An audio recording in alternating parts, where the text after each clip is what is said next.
excavations at Jericho and also answering questions from the lecture about West Kennet Longbarrow. So it's 7:26. We're not that late starting this week, which is fine. We've got Goff, Henry, Anne, and somebody else who I don't know who they are. Richard Enos. There you go. So we I think what we'll do, we'll ask if there's any questions of the week. If anyone's got any news really, and the article the article that you sent myself, Henry, we'll look at that next week actually. But if you've got any other news you want to share with us this week, then please do. No, things were a bit thin on the ground. That was all I could dig up, was that one. No, okay. Well, that we'll, as I say, we'll use that next week, you know. But I'll have to wave to you from a distance next week. Well, you always wave to us from a distance. Yeah. Look. Can I just warn you, Henry? Right? You know, you're a secret agent.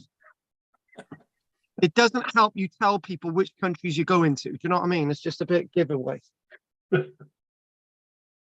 So, right, Richard, any news from you this week, darling? No, nothing. Okay. Nothing of interest. Right, Anne. Right. Okay. We'll Anne. Any news that you've got for us this week? No. Oh God, I was hoping that somebody would have some news because I'm still setting up. We weren't having any news. What? You said we weren't having any news. No, I mean press things that have been. Yeah. But you haven't got anything you want to say, no?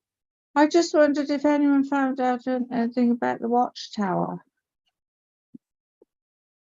Oh, hang on. Didn't you actually? I wasn't there.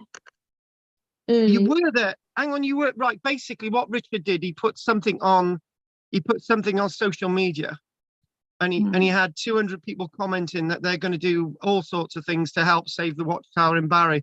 So I just said to Richard, "Well done, Richard. We don't have to do anything now because people are going to do something about it," and that was it really. So that was fine. What they say and what they're going to do, mind, is a different matter. Though. Oh, I forgot. It's Barry people, isn't it? Yeah, sorry. It's different people's attention. It's brought to attention, and our little events that we might have in September. We can remind everyone. Yeah, exactly. That's fine. Create something. That'll be absolutely fab. So we'll keep that to the Wednesday morning. So what I'm going to do is ask a wonderful Goff if he's got anything else you'd like to share with us this week. I just wanted to thank you for that video you sent me of the wonderful find in South Wales, and I showed the video to the ladies of the Llanmaes historical group, and they were fascinated by it. So thanks for that. Oh. And Rice in Germany. I'm not sure that was a good idea. Well, they seem to be very interested in it. Well, they would be. and actually, weirdly enough, Goff, I will be the person who's got that object. That person who's got that object, I might actually loan it to you, Goff, so you can take it along. I'll take it up to the ladies and see. Oh dear, they can handle it. Well, yes. Enough of that anyway. Thank you. It's my absolute pleasure. Can I just mention something as well? I do question of the day, which is a thing that I've been doing for the past 2 weeks, and it's been very successful on my YouTube. I'm getting between 1,000 and 2,000 views, and that's really good because people are going onto my channel and they're watching videos and commenting, and it's like a tongue-in-cheek thing for people to just. It's a 15-second thing. However, I've been asked by Buzzsprout, which is the thing that I organise the podcast with. They're basically saying, well, why didn't you do something with us? And I'm thinking of doing, maybe I'd have to do this every single day. I don't know if anyone's interested, but it would be like a subscribe thing once a month. But I'm thinking about getting lots of the news things together and just reading them out for 2 minutes, like a news thing every single day, and of archaeological news. And that would be a sound file, and you would just click onto that and you would listen to it rather than watching it. Would anyone be interested in that type of thing? Anyway, give it some thought. You're Not a problem. already like a radio already. Radio Carl. Yeah, that's true. Anyway, I just thought I'd put that in your minds. Right. Anyway, thanks for that, everybody. We are now into it, and I thought, you know, many times when we're doing these classes, we get questions and we answer them, and that's it. Well, a couple of weeks ago when we were doing Kathleen Kenyon, I had 2 questions that I needed time to get images to actually answer back.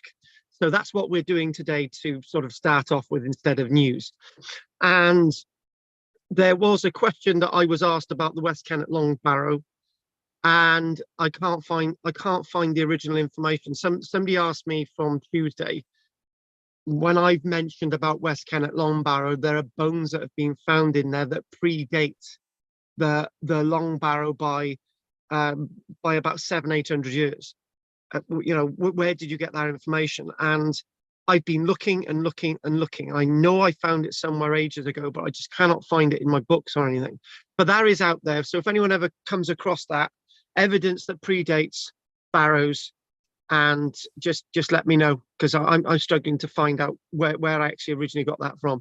So let's just go directly into images now, and it might be a bit fiddly a second. So I'm not in the goat shed. So if I was in the goat shed, things would work perfectly. Right, so what we're going to do is, you can see that we got a lot of images today, including one of me. Now, the question was when I showed images of Kathleen Kenyon's excavations at Jericho, the question was, can we see an image that shows the different layers? And then somebody else said, I don't understand how layers build up on archaeological sites, which raises the heights of archaeological sites. Well, I can just say blasé. I can answer that straight away, but it's not my answer that we're going to use.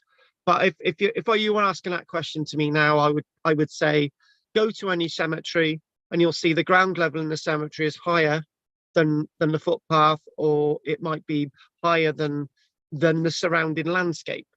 Sometimes only a little bit. For the cemetery, the graveyard at Lantert Major is the epitome of that sort of that definition, i.e. over time, with bones breaking away, human remains rotting, and trees breaking down and so on, the ground level inevitably rises, but it can actually be a natural process. So those are 2 sort of questions and answers in one, really. And we've got the Great Tower at Kathleen Kenyon's Jericho. And remember, this is to answer a question. It's not to go into detail. One thing that I didn't say when we looked at Kathleen's Kenyon at Jericho, which is thousands of years old, that there is actually steps inside it. So when I was reading about steps, I read to tell you that the steps are actually in that tower. The steps from thousands of years ago are in that tower, right? So, you know, when Joshua writes about the walls of Jericho and the trumpets blowing and the walls fall down because they're made of mud brick, this tower is made of stone, and there's other stone walls at Jericho, but the 2 primary walls at Jericho are made of mud brick. Now, as we lead on to this is quite a detailed plan. And if you've got a massive screen in front of you, this would look absolutely awesome, right? And one thing that sort of answers a second question, i.e. how do things build up and layers, and, you know, show me a cross-section plan of what's going on at Jericho. If we look at that and we say, right, there's a staircase, that's the staircase. This would make an individual lecture by itself. And there's the sort of entrance to the staircase, sort of cross-section. And there's the tower and the guy standing by the top of the staircase, and there's the base of it. And what you've got is doorway and passageway to the top of the tower.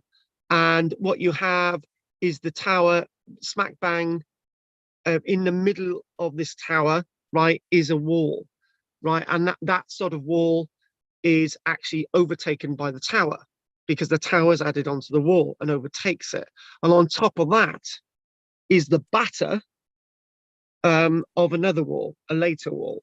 So that sort of gives you an idea of context. That sort of gives you an idea of section, right? Sections in archaeology. The idea of section, the idea of cross sections, stratigraphy, reading the stratigraphy.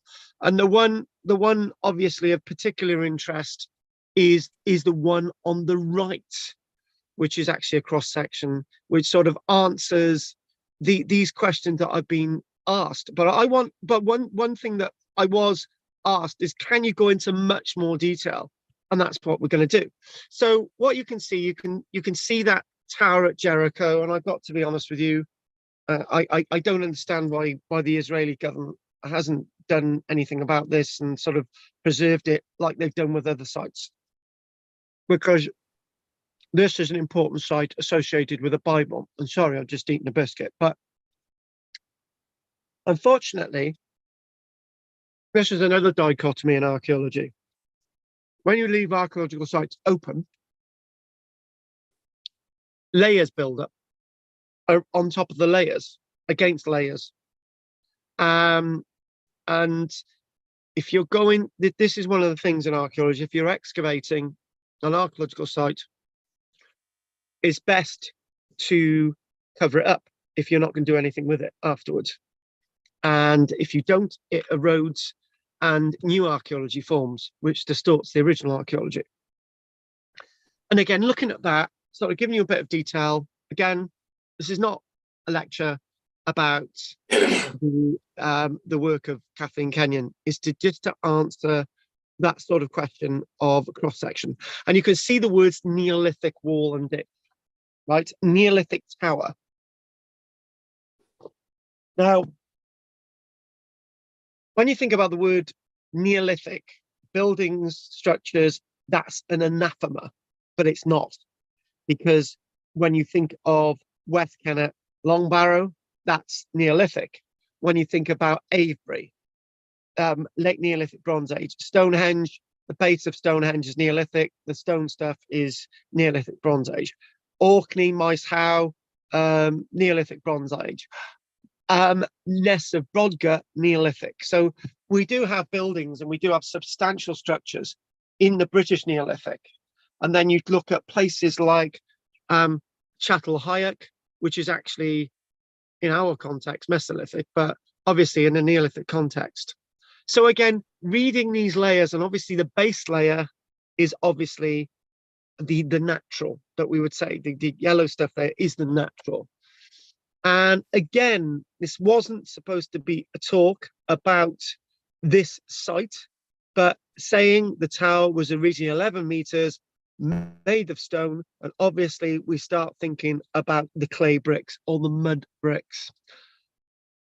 Now, we're just looking at that and we're saying only a small section of Jericho has been archaeologically excavated, right? Only small bits of Jericho have been archaeologically excavated, right, as you can see. But this is old Jericho, and this is the point that we wanted to make. This is now getting into answering the question on the context of what we've already just mentioned. What's going to happen is those mud walls, those mud brick walls, are going to slip and they're going to cover the stone wall, right? The retaining wall, the stone wall underneath, that mud brick's going to slip and is going to sort of decay and cover the stone wall. So if you want to think about this, you can think about in Joshua, you can think about in the Old Testament, you can think about the horns being blown, and you can think about the walls of Jericho coming down. Now, this is not in any way to try to prove anything in the Bible. But then when you think about building up context and layers, there's always layers. There's layers under most of us. There's layers under the surfaces of Britain everywhere. Tim Ingold's sort of layers being built up, decay, build up. Some areas we've got erosion and that builds up in the valleys, different type of archaeology. And then we start to think, right, now, answering the second question, if you want to think about this is known as a tell. So what happens over a long period of time, buildings collapse, and then in their place, another building's built. And then Jorvik Viking Centre, Coppergate is a brilliant example of that. Buildings that are meters under the surface. And that stuff at Coppergate, the Viking city of Jorvik, was found by complete accident. But it was meters below the surface because the ground level had built up because of buildings decaying and so on. Now, when I was a child, there was, I think you all remember this. When people used to build garages in the 1970s and the 1980s, what they used to do, they used to knock down the existing garage. They used to chuck everything in the middle, and they used to use that as a base, put concrete on top of that, and they used to build another garage on top of that. You know, the prefab stuff that was available in the late 70s, 1980s. That building that you've demolished is starting to create those layers, like a miniature tell in your garden, right? So there you go. This is one of Kathleen Kenyon's plans of the north wall of the old Jericho. Now, that is massively complicated, right? And mind my French, it bloody well would be, because this is a site that's developed over, some say, 11,000 years. So when me and Richard are sort of looking in Archaeocumbrensis, and it sort of talks about, you know, there was an Iron Age site before the Roman site, and then it was deserted, right? So Iron Age, 300 years BC, 2,300 years ago, Roman era into AD 300, there was a building there and the site was deserted. That's a period of 600 years. These layers at Jericho are layers up to the Byzantine date, leading to 1,500 years ago. So over 9,500 years, these layers build up. So extremely complicated, a lot more than our 600 years. So Kathleen Kenyon drawing sections of buildings and layers and this and that stone artifact. And the one thing is with Kathleen Kenyon, like Flinders Petrie, like when we look at Gordon Childe today, that they were interested in layers, they were interested in context, they were interested in the later stuff as much as they're interested in the Mesolithic stuff that this site goes all the way down to. The stone-cladded wall on the left, as opposed to the collapsed wall, which is on the right. Now, and you can believe what Joshua was saying, the trumpets blew, the walls of Jericho came down, right? But that there, the red stuff, is the evidence, if you're a pure Christian believer, to say that the trumpets blew and the walls of Jericho came down. It could have actually been quite as simple as just an earthquake and an army was there. They blew the horns and the whole thing came down. Easy. Coincidence. Well, actually, Anne, right? Don't we have coincidence a lot in life? Yes, yes. so it, actually, Anne, do you know what we're going to say, right? We're going to say this, right? In the Bible, we got one instance where trumpets were blown and the walls of a city collapsed, right? But how many other cities in the Bible they say were besieged and nothing else happened other than they eventually got in a town, or the gates were opened? If we want to look at Homer's Troy, they put a horse in there and all of the rest of it, right? It happened to be on that one occasion in history they happened to blow trumpets and the walls came down. But 99% of the time when they blew trumpets, the walls didn't come down. But inevitably, it's going to happen at least once. Mm. And there's the evidence. So if you want to believe in it, you can. So it actually happened. It did happen. Why not? And this was the criticism of Kathleen Kenyon. Is she proving the Bible, right? Or is she just dismissing the Bible and just giving us the archaeological evidence? She's given us the archaeological evidence. It's you, my friends, believe in the Bible, but it actually happened. Yeah. In one instance where the horns blew and the wall collapsed. So in other words, Anne, it's a true event. Moving on. And there it is. There it is. And it could have been other reasons why it could have been other reasons. There were a lot of defenders behind it. They pushed up against it and the wall fell over. Mm. Remember, these are mud brick walls. Yeah. It's quite possible. Or this is even better, right? What we're not going to do, right, is tell you, because I haven't read that chapter about the walls of Jericho coming down, right? But if there'd been a heavy rain the day before, if there'd been a heavy rain the day before, it may have been that they thought, right, that means that the walls of Jericho are weakened, right? Because of the heavy rains. And the heavy rains in the city, because when you look at that plan, Anne, right, we've gone off on a tangent. If you look at the lower walls, if there's heavy rain and the water trickling down, building up against these lower walls, right, it's not going to take much for these walls to collapse, and they did. So, and there's the archaeological evidence, which you can actually see in Kathleen Kenyon's trench. The red being the brick, being the stone wall, being the stone wall, being the bank behind it, being that. So there you go. So this is the answer to those questions. Kathleen Kenyon again. And again, beautiful plans. Now, one thing that we will say about Gordon Child, Kathleen Kenyon, Flinders Petrie, the wonderful Gertrude Bell didn't live long enough. And I haven't upped Gertrude Bell yet, and I will. Gertrude Bell is one of the most important people in the whole of the 1900s.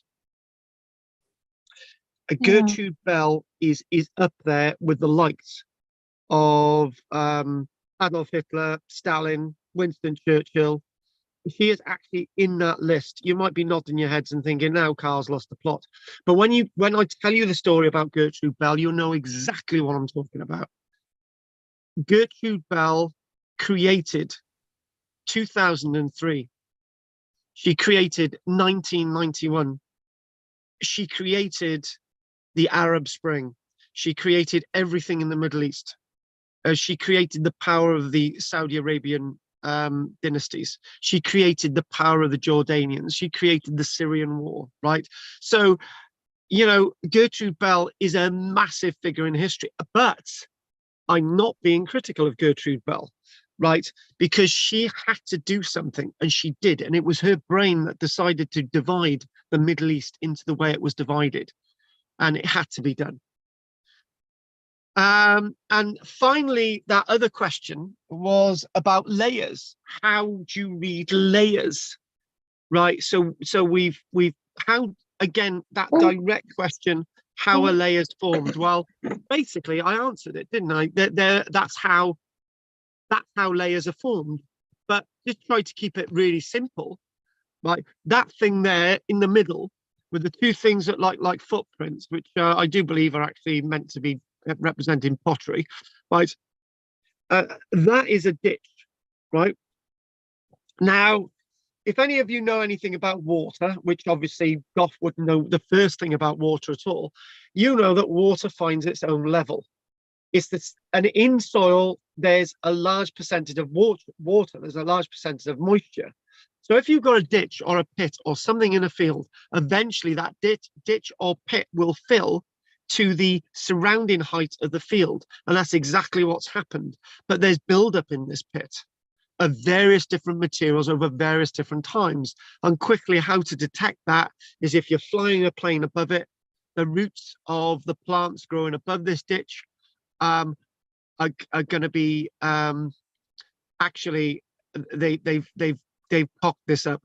But because there's a lot of stone in it, we're going to go the other way. Where you've got lots of stone underneath the surface, the roots of the plant are going to grow shallower than the surrounding landscape.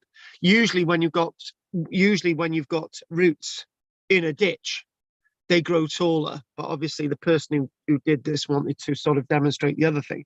But where there's in other words, where there's disturbance under the surface, that will show via aerial photography. But that's not answering a question. So we've obviously answered those questions. And there you go, this beautiful cross section here, showing you how in archaeology sections would build up, and you can basically see that, you know, you've got various different levels, various different layers over time. And, you know, it's quite amazing actually that the surface of our landscape can build up so much. But in lower level valleys, in landscapes extensively farmed, this is exactly what happens. And obviously with lots of the observance work of the likes of the great archaeologist Gordon Childe and the others that we looked after, Kenyon, and the likes of Flinders Petrie. And one guy that I wanted to mention, and I should have actually mentioned him instead of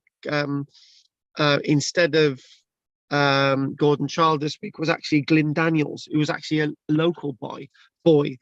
But there was more to be made in regards to Gordon Childe and Glyn Daniels. That's why I chose Gordon Childe. Right, and there is actually a beautiful Gertrude Bell, and we will naturally not be going into as much detail about Gertrude Bell as we did last night, but the story about Gertrude Bell is absolutely fascinating. And the one word of warning about this is very much an archaeological session, that there's a lot of politics involved, and it's not wise for archaeologists to get involved in politics, Carl. So Gertrude Bell, beautiful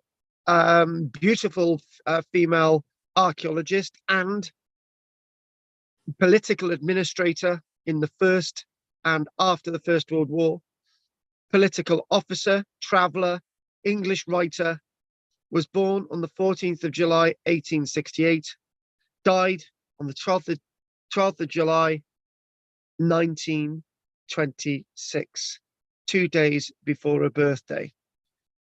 She had a CBE for her contribution to the British Empire and her work in regards to, basically she was a great mapper, and this lady, probably her maps and her ability to know the Middle East probably led to the Ottomans being defeated on their southern frontier in the First World War. She did more than the British generals. She had more balls than the British generals, because the British army marching on to the likes of Baghdad from 1914 to 1915, their army was defeated. It was only thanks to Gertrude Bell's intelligence, living in amongst the Bedouin, a woman, a Western woman. She was able to get the map in, and she was actually able to help a certain T.E. Lawrence, who she was a very good friends with. So the 2 points I wanted, the main thing of looking at these two characters, Gordon Childe and Gertrude Bell, was to tell you how relevant and important archaeology is to offering you, the importance of history and archaeology to people in general. This woman told the Iraqi people, the Jordanian people, the Syrian people, right, the people in the Arabian Peninsula, that your history gives you identity. And she gave identity to these people. She was responsible for the foundation of the Baghdad Museum, right? She was the first director of Iraqi antiquities. She's a woman, but a woman nevertheless with a great deal of power. Now, yesterday was very, very awkward because I had myself and Andy yesterday arguing that the reason why she was able to do this was because she did it. And the two women, obviously there was about 9 of us last night, 2 of the women in the class, they said, oh, actually, she was able to do all these things because her dad was Sir Hugh Bell and her mother was Mary Bell. And they said, oh, the only reason why she was able to do that go to university, Oxford, and do all these sort of things because she had influential parents. But I was arguing alongside Andy, she was a woman by herself, wandering around Asia Minor, wandering around the Arabian Peninsula. Would you, as a parent with a lot of money, allow your daughter to do that? No. So that was what I was getting at. She was a woman apart from being a woman. She was a woman who just said, sod this to convention. Remember, women didn't even have the vote in Britain at this stage when she was out there, right? So she spent much of her life exploring and mapping the Middle East, looking at the archaeology, and become highly influential to British imperial policy making as an Arabist due to her knowledge and contact built up through extensive travels. She was respected by these Arab Bedouin. Her life, she was the uncrowned queen of Mesopotamia. And it wasn't because she was a woman. If she had been a man, what the point is, she listened. She listened to all the oral histories. She visited the sites. She said, this is relevant to you Sunni people. This is relevant to you Shiite people, right? This is what she said. And actually, she was responsible for crowning 2 kings of Iraq and Jordan. Well, she was very, very brave. Very brave. Well, actually, a man would have been very brave to do this as well. She was as brave as T.E. Lawrence. She was on par with T.E. Lawrence, right? So during her lifetime, she was highly esteemed and trusted by British officials. And the thing is, she was actually at the 1919 Paris Peace Conference. When the likes of Lloyd George was still suffering in bed with the Spanish flu. He was there saying to people, this is what we're going to do in the Middle East. We're going to have a division between Syria and Jordan. We're going to have a boundary with the Kurds against the Turks, right? He's the one who decided that we're not going to have Kurdistan, for example, right? This is how influential she was. For reasons that she believed were right at the time. Her map defined Iraq. Her map defined the boundaries between the old Ottoman Empire and the old Persia. Right? She believed in Arabic nationalism. She understood it. Right? She was at the Cairo conference in 1921, whilst Winston Churchill held her camel. And I'm not jesting, folks. So this shows you the importance and value of archaeology.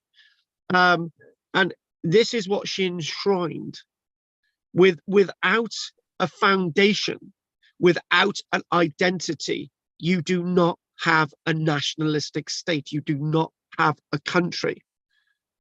She said that Arab nationalism was unstoppable and that the British government should basically put its hands in the air and say, we're gonna get this done.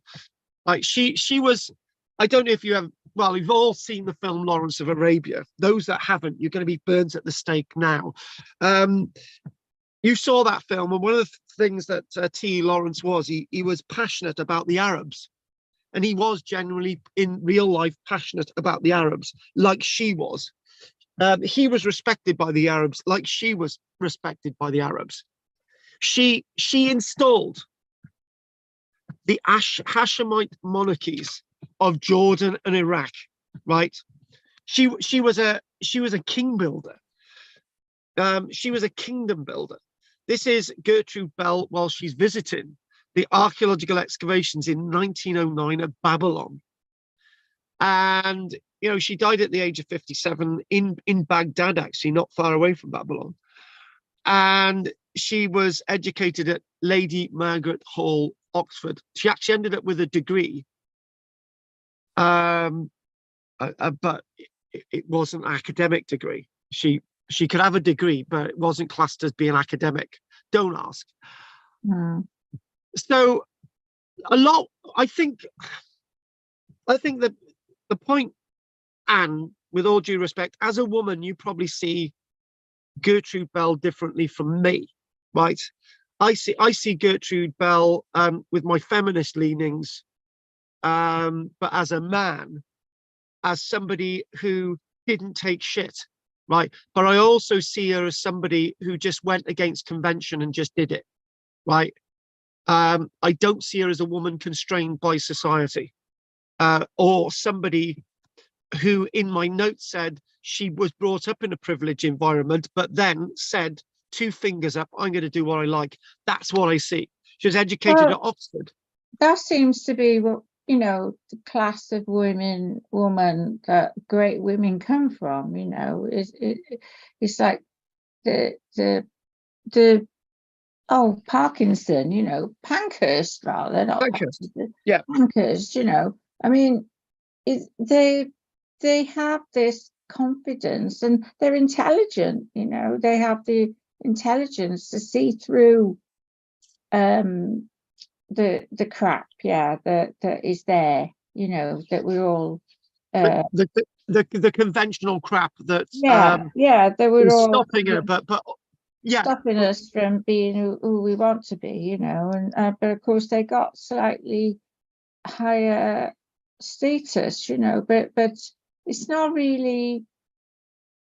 You only need a little confidence, really, and then just education and support, you know. When she was sent, when she was dispatched to the Arabian Peninsula, after serving in France, she was stroke a political military officer, the only one in the British Empire to have this status. She basically, it's almost as if she was initially within society, then she went out of society to do what she wanted to do. When she said, look, I've got this to offer, she came back into society and started telling society what to do. That's the difference. Yeah. So lots of people say, oh, you know, she was, you know, she had this sort of privileged environment, but no, she was telling the privileged environment what she thought.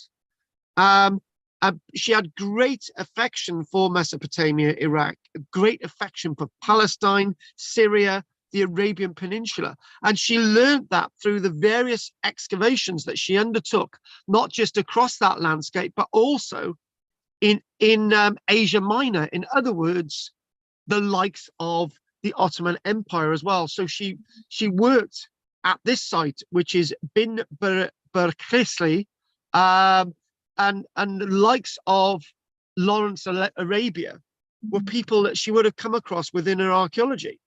No, she was there. She was there up until the outbreak of the First World War in August 1914.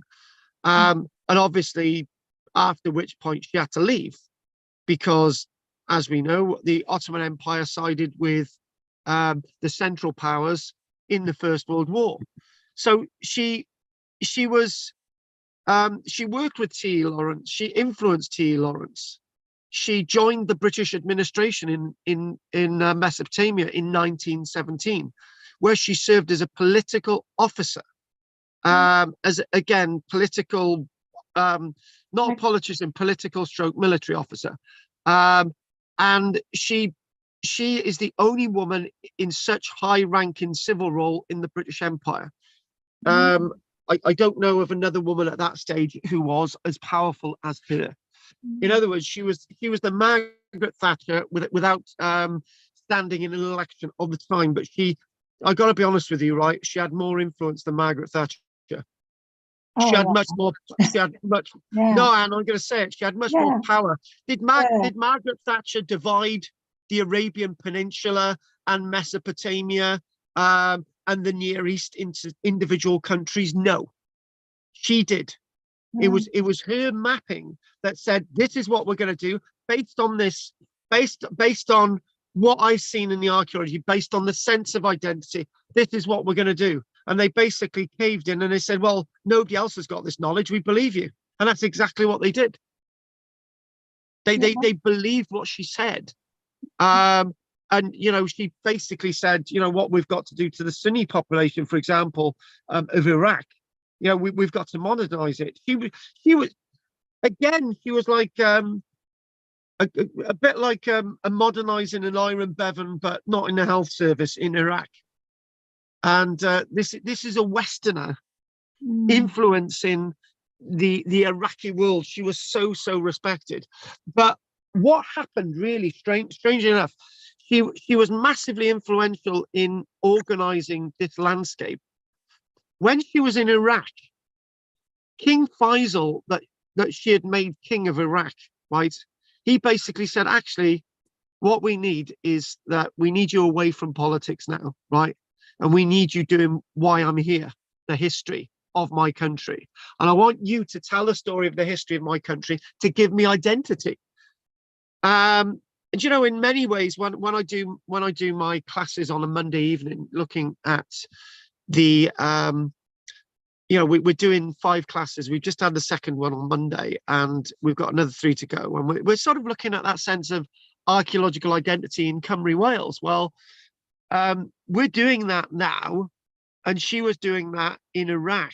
Nation building in Iraq. She met and befriended a large number of Iraqis in both cities and the countryside, and a great ally of King Faisal. Toward the end of her life, going away from politics, going back to a love of archaeology, she was initially appointed as honorary director of the antiquities of Iraq, and then the director of the antiquities of Iraq. And in many ways, when we look at the last images today, when we look at the last images involving Gertrude Bell, when we look at this is an image inside the Baghdad Museum after being looted by British and American troops in the Iraq War in 2003. This is something that Gertrude Bell established to give the Iraqi people identity.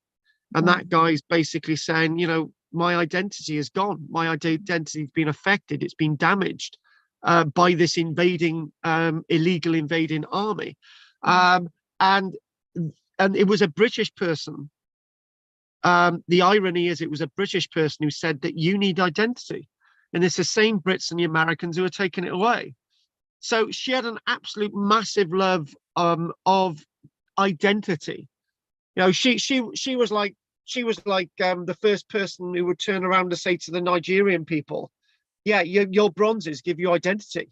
Or talking to the Tasmanian Aboriginal people, don't let your people that have been taken away in cabinets around the world, remain there. This is our identity.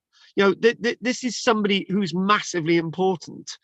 And in that role, she helped modernize procedures and cataloging finds, all of which helped prevent unauthorized looting of artifacts. I did warn everybody last night about some of the things I'd be saying about the lecture, right? And this is something that's going to maybe upset one or two of you, right? I believe that the war in 2003 was wrong, right? And from an archaeological point of view, I was going to go out and work in the Baghdad Museum, right? Which didn't help my political credentials, because I had links with the Iraqi authorities, because I had emails back and forth from the government and all the rest of it. So when the war broke out in 2003, I did have conversations with people, right? And but the point is, the history and archaeology in the hands of Saddam Hussein was safe, because if anyone in Saddam Hussein Iraq had looted any archaeology, they would be executed. And so nobody looted any of the archaeology of Saddam Hussein's Iraq. But 3 years later, the archaeological site of Umma was completely looted. And I'm not going to say that I'm wrong about Saddam Hussein. I'm going to say that it was wrong that we invaded. But everything in Iraq, basically, Gertrude Bell had built up as an archaeologist, and understanding your identity was important.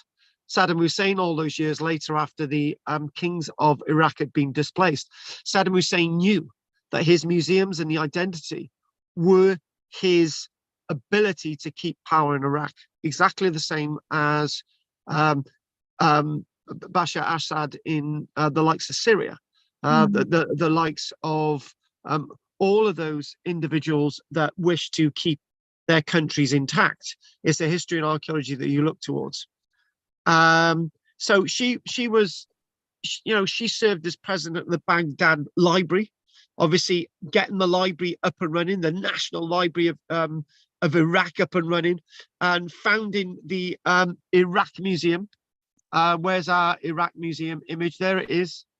And it's very sad that what happened to her. She she was still there in Baghdad 2 days before her birthday on the 12th of July 1926.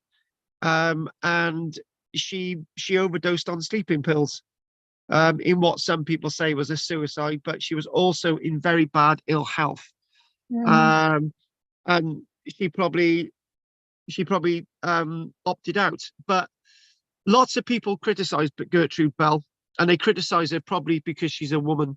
If she was a man and she had decided that she was going to be the one responsible for dividing and restructuring the Middle East, that person would probably still be a hero. She's derided, but people in the Middle East see her still as a hero. She, in Iraq, she's venerated.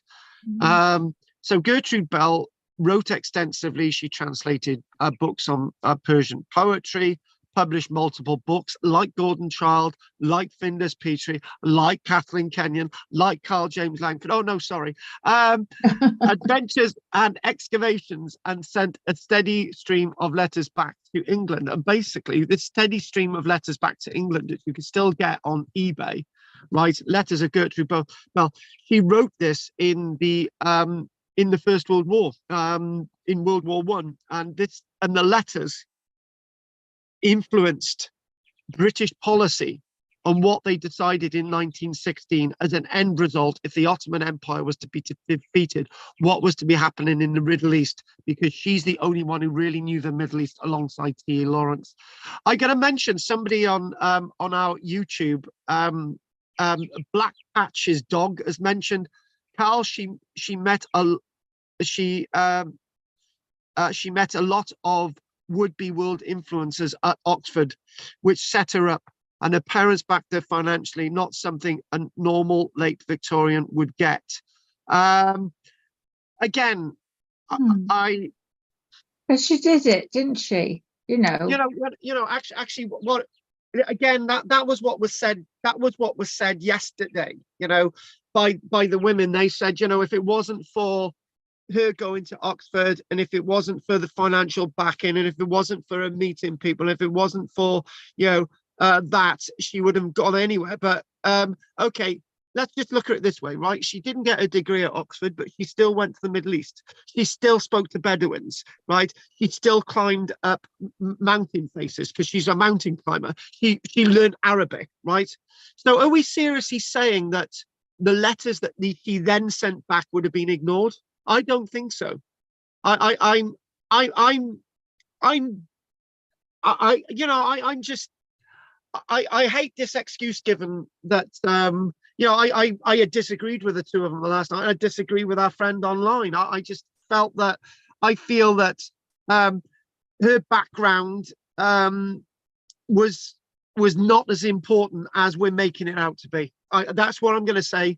You can say I'm wrong, but that's what I'm going to say. Right? I'm going to stick myself to that, because to be an archaeologist, to be interested in history and archaeology, in many ways, has got nothing to do with money, right?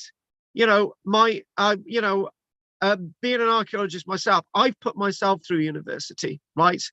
But if my parents had put me through university, would I be any better or less an archaeologist, right? That's the point I'm trying to make. That is really the point I'm trying to make. So, okay, you guys can have your opinion, but I've got mine, and this one I'm going to stick to it. You know, I'm not going to bend on that one. So Gertrude Bell, being sort of influenced and going to, she ended up going to that Lady Margaret Hall, Oxford, and history was one of few subjects women were allowed to study. So what's that got to do with anything? You know, she learned history, but she didn't learn Arabic, did she? No. Due to the many restrictions imposed on them at the time, she specialized in modern history. She didn't learn Arabic, but she did, and that was nothing to do with it, you know. And she was the first woman to graduate in modern history at Oxford with a first-class honours degree. She achieved that in 2 years, right? And that year that she graduated, only 11 people graduated that year, 9 of them being men and 2 of them being women. The 2 women were offered degrees, first-class honours degrees, but they weren't academic degrees. But the male degrees were. I can't suss that out. I'm struggling working that one out. I really am. It wasn't until 1920 that women could be recognised as actually having academic degrees rather than degrees that weren't degrees. So you try and work that one out. So maybe what I need to do, I need to go on to Gordon Child. Probably I need to have a little bit of a break and sort of get some of these animals fed. But I'm just going to sort of paraphrase a little bit of this. You know, she never married. She had relationships with a few men, but the last person that she had sort of an affair with Major Charles Doherty, who actually died in the Gallipoli campaign in 1915, and from that moment onwards, she didn't have any thoughts of having children or whatever. Disappeared. She put herself into a job, and she would be she would go out from a very early stage, go into Persia, and she would go with an uncle of hers called Frank Lascelles. In 1892, she went out with him to Tehran, Persia, and that's where she started to learn about Arabic. That's where she started to learn about the people, not from university. She started to learn about the people from actual experience. And her first book was published in 1894. So she spent much of the time, you know, the next decade, wandering around the world, mountaineering in Switzerland, in the landscape. She became fluent in Arabic, Persian, French, German, Italian, Turkish, and in 1897 she was translating a Persian book into English. so she got out there. She she was able to travel, and she was across Palestine, Syria, Jerusalem, Damascus. This was when it was under the control of the Ottomans, and she was a well-known rock climber. And she was. This is we'll look at an image now. I'll show you this image. This was in 1907, and this is going out and about. She occasionally had a guide with her, an Arab guide called Fatu, and with Fatu, she would be able to sort of navigate the landscape as well. So her story is a massively important story, and she was able to understand this sort of world. And just this point here, throughout her travels, Gertrude Bell established close relations with local inhabitants and tribes across the Middle East. While she could meet with the wives and daughters of local notables without it being a breach of propriety, a possibility denied by male travelers, she did not take advantage of this much. She was only mildly curious about the lives of Arab women. Her main focus was on meeting and knowing the influential in Arab society, the male leaders. But this is in the Middle East. Now, she's out there, and it's, again, that point that, it's not Victorian society that's funding this. She's doing this on her own bat. Nobody's telling her to do this, She's risking her life every single day. She was doing it for nothing. She was doing it, a bit of it for nothing, but she was then starting to get paid by, when she was an officer, she started to get paid. Yes, exactly. But obviously that was a secondary thing, wasn't it? Yeah. She went to Europe, and she worked for the Red Cross. She understood the front line. She worked at Boulogne, and then they basically said, right, we need to do something in the Middle East, right? Can you go over there? So in November 1915, she went to the Middle East. She went to Cairo, and then she sort of went up sort of in circles. Her information assisted T.E. Lawrence in his Arab Revolt. Her maps, her understanding of the landscape helped T.E. Lawrence in Cairo. She was even sent to India. She was all over the place. She eventually in India, where my granddad was there. Christ Almighty! And she was soon sent to Basra. She was sent to Basra. She was there in March 1916. And with that information, with understanding the landscape, she was able to get together plans so the British Army could actually move forward. She also knew about something else that would be covered up in history, which would be quite traumatic for her to have seen. It's not often archaeologists see another side to life. While in the Middle East, Gertrude Bell reported on the Armenian genocide, where millions of people lost their lives, and nobody really talks about the Armenian genocide. It's Turkey's First World War, that Germany would have the concentration camps in the Second World War. This was completely covered up. I know we had a lecture on this years ago, but she was able. What was coming out of that a few people were being killed by the Turks, right? But the Russians were actually commenting, there's a lot more than just a few people. And basically, the reports were not comparable to the massacres carried out in 1915 and the succeeding years. Gertrude Bell reported that in Damascus, the Ottomans sold Armenian women openly in public markets. An intelligence report that Gertrude Bell provided for the British government. She basically reported. Now, her knowledge of this Armenian conflict told her something about the Kurds, right? And we'll read this, right? Bell told of a conversation that she had with a Turkish prisoner of war.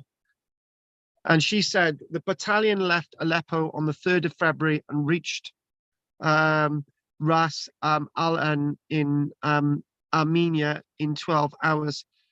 Some 12,000 Armenians were concentrated under the guardianship of some 100 Kurds. These Kurds were called gendarmes, but in reality, mere butchers. Bands of them were publicly ordered to take parties of Armenians of both sexes to various destinations, but had secret instructions to destroy the males, children, and old women.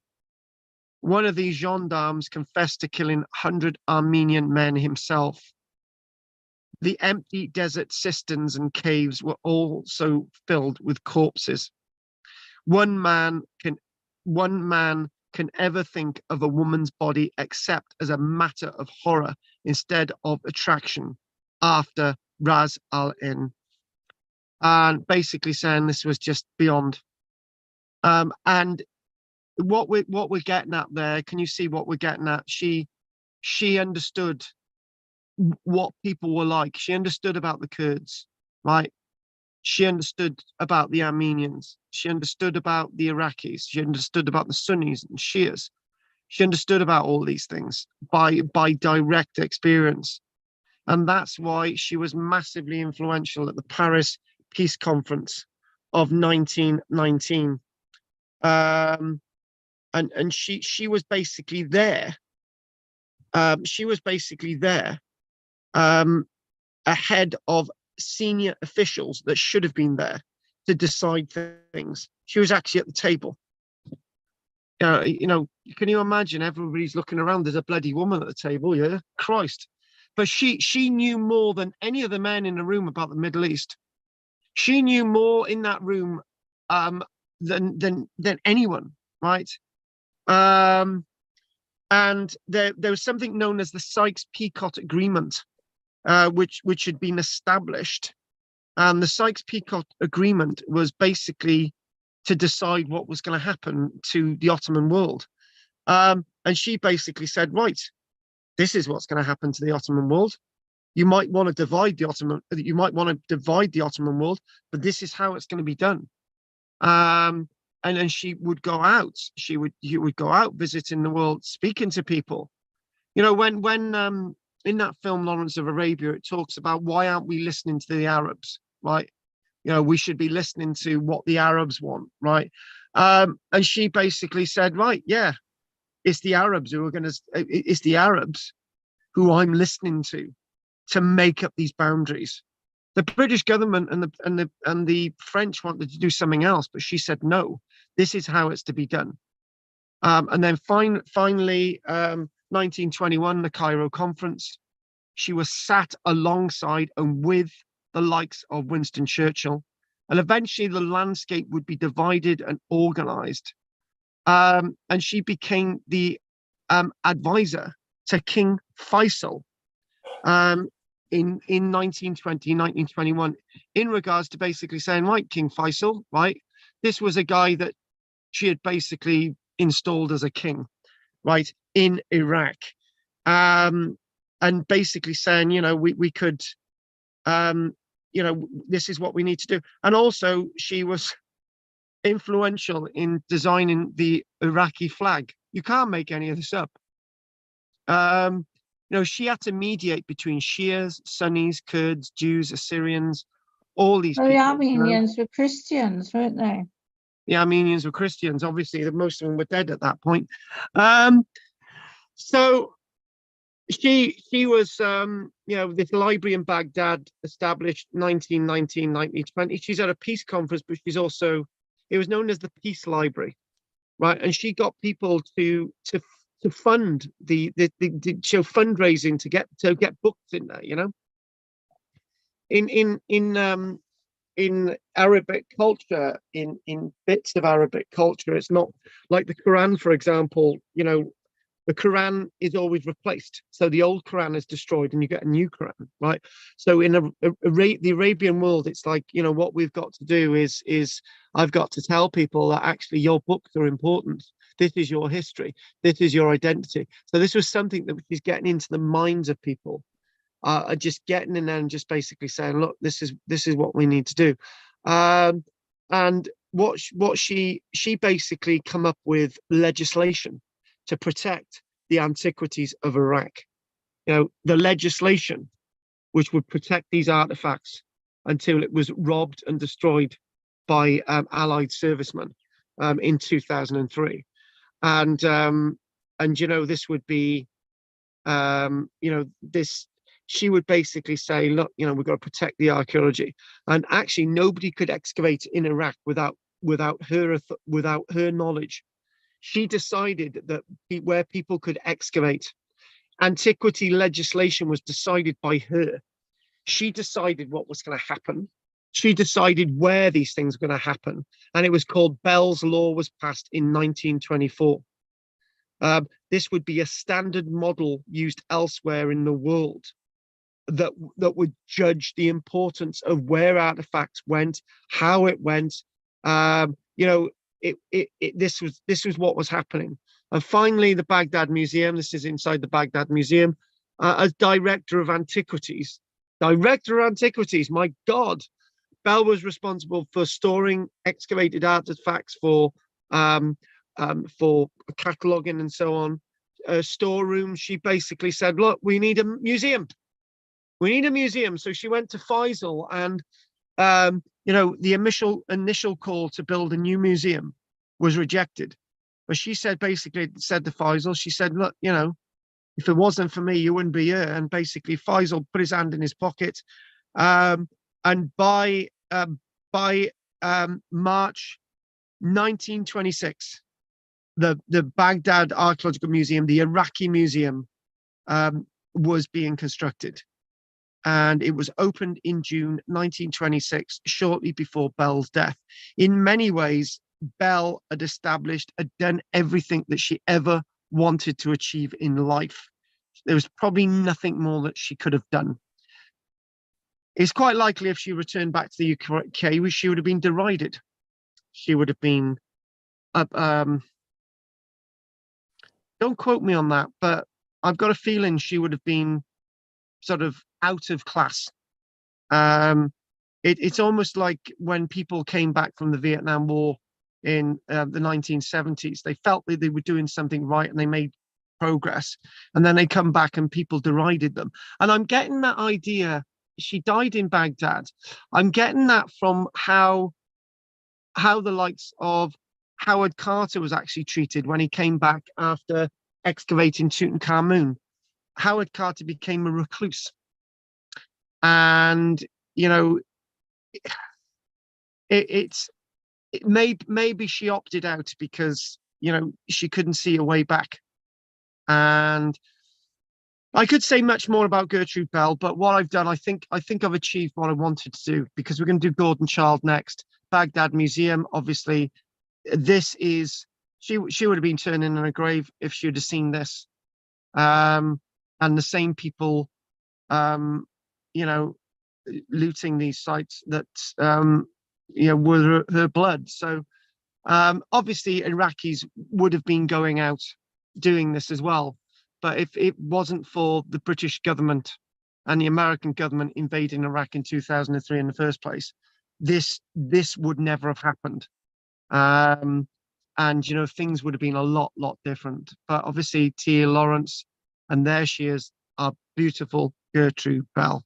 So what we're going to do, we're going to take a break now, and that's what we're going to do. So I'm going to find out.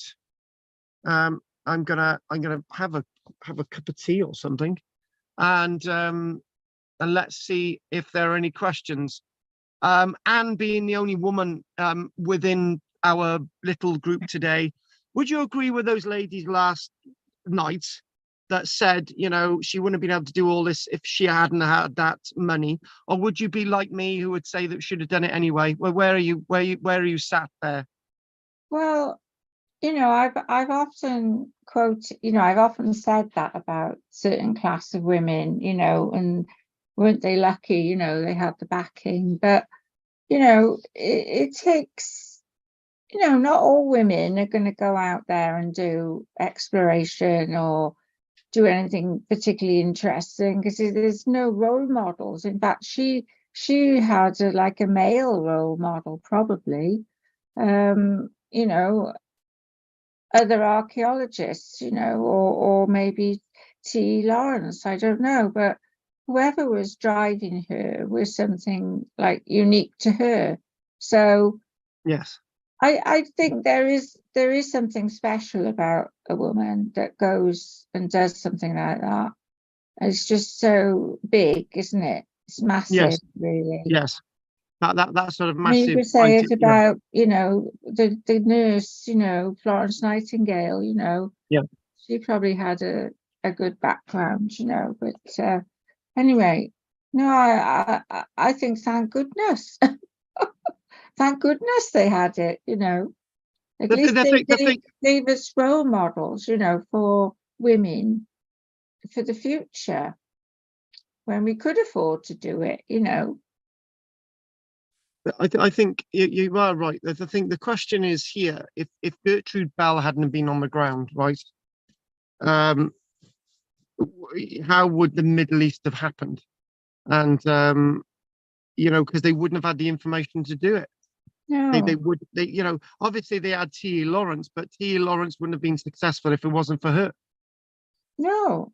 And you know, you know, she used local people probably to do her archaeology. You yes, know, I mean, you know, it must have been give and take. yeah. Yeah.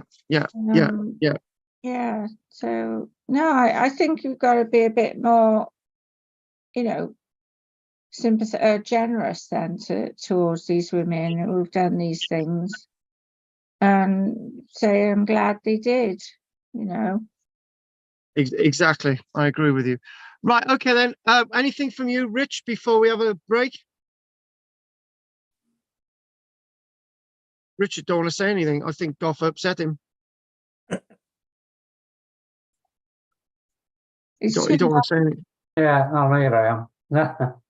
No, I'll say, you know, she must have been of the right class to get on as she did. To see the sort of education that sort of younger women got at that time was mainly that how to sew, how to repair socks and things, you know. Not much about the rest of the world. Mind you, women can't repair socks today, Richard. No. I think to get on like that, you had to be, you know, the higher class. Yeah. I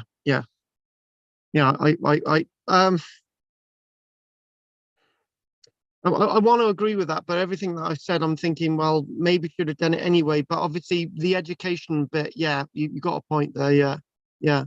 But there's all those questions about her which we've raised, and I think we've got to be very careful on how we go with this. But anyway, thanks for that, Rich. You need Thanks. a cup of tea. You should have your cup of tea and ask your questions after. I'm going to have a cup of tea.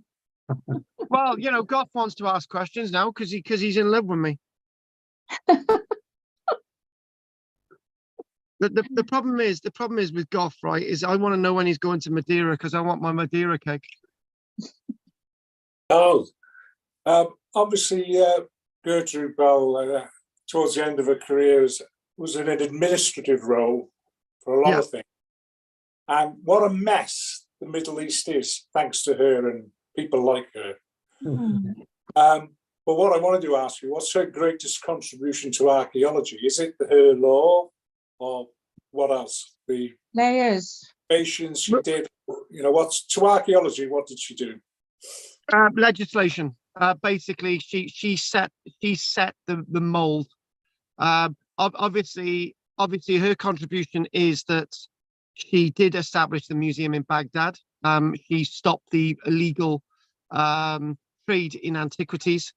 Her Bell's law was basically that if people excavate in a country, then the country, the artifacts belong to the country, but the excavators need some recompense for what they're doing. But the thing is stopping the illegal trade in antiquities, and this was something that spread across the Middle East. So instead of sites being looted, Bell's law basically meant that they were protected. That's her contribution. Okay, but was she very hands-on? With Oh, excavation, yeah, excavation work. Yeah, so she was involved in excavations in the 1890s, going up to the going up to the First World War. Then it stopped, and obviously back in Iraq again, she's then excavating. When she's a director of the Department of Antiquities, she's excavating at sites like Ur and Babylon. So, All so, right, can I actually can I actually take task with something that you've said? I.e., if it wasn't for her, the Middle East would have been a right mess. Well, actually, I didn't say her. No, he said the Middle East is a right mess. It is a mess. It's because of that era of those what it was carved up by the Yeah. British, and she was there then. So that's what I'm saying, and you can't deny. what I'm going to actually do is I'm actually going to agree with you and disagree at the same time. So, if Gertrude Bell hadn't have come up with what she came up with, right, it would have been an even worse mess, because people would have been drawing this stuff based on nothing, right? They would have been basing this up on not having any knowledge at all. So what she provided was something, and you are right, the Middle East is an absolute complete mess because of Western interference. I would completely agree with you on that. But this is the best of two evils. And that's the way I'll leave it. I'll agree. I agree with you, Goth, right? I do agree with you. The Middle East is a mess. I do agree, but this is the best of two evils. All right, yeah. Well, really, we're talking about archaeology here, aren't we? And that was my Yeah. So yeah, fascinating woman, amazing. Yeah, amazing thing to do. Yeah, regardless exactly. of your, it's yeah, great. Good. So right, okay, Henry. Before we have a break. No, just thank you very much for bringing her to our attention. I'll just something I'll go away and do a bit of reading afterwards. Yeah. Yeah. Well, the letters are online. Yes, And with and the of course, film. What? and the film. When's the film No, coming? I haven't seen the film. No, I didn't see Yeah, the film. the film did come out, and it has come out. Oh, So right. yeah. Oh, right. So What was that called then? What's the name in it? yeah, what's her name? There's a female actress I'll never plays her. forget what's her name. There's a female actress that plays her, unlike having a Yeah. male actor play. Right, we're going to take a break now. We'll be back all in right. 10 minutes. See you in a minute. 10 minutes. 10 minutes. Oh.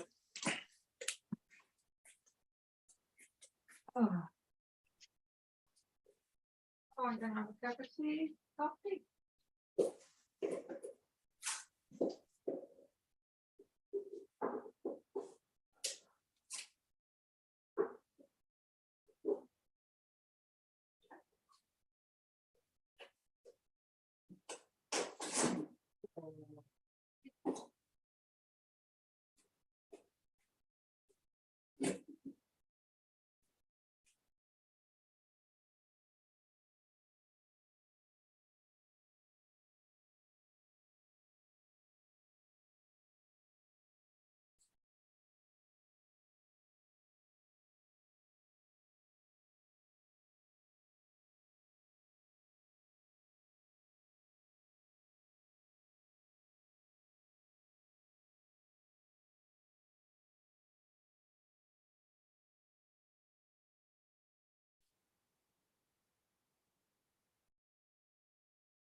The,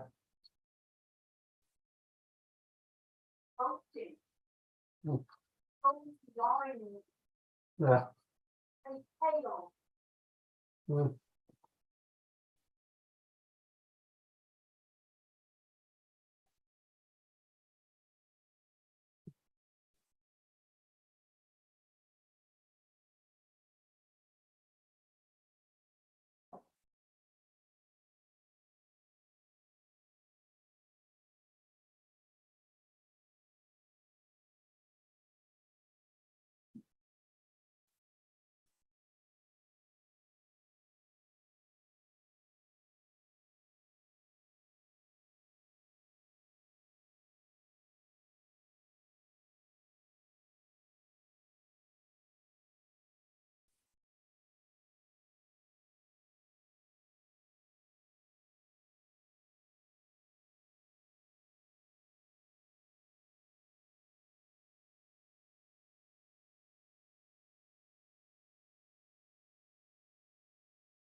No, I haven't.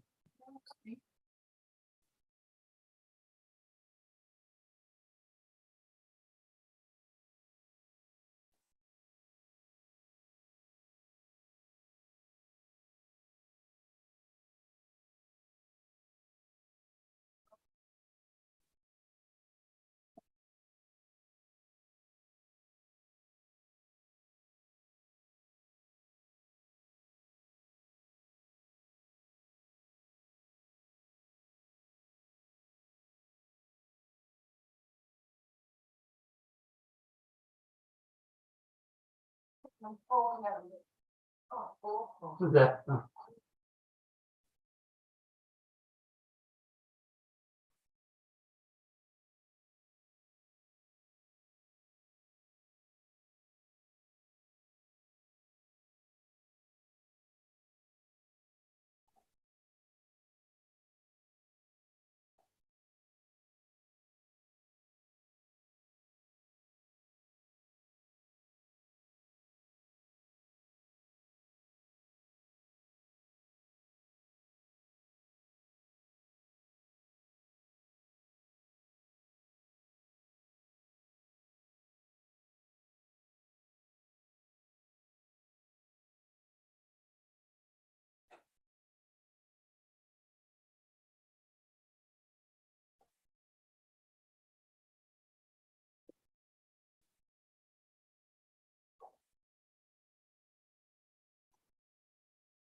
Standing smaller. right. You've got to put it in the case. Right.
Mhm.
The big mama is going to start in a moment.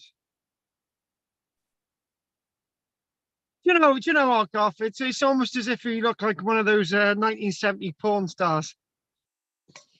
Maybe I was one. Well, I'm going to have to look back on the videos that Henry loaned me. Henry's got the complete French Debbie experience. does Yeah, he's got the complete French experience videos. But Richard's into the Italian ones.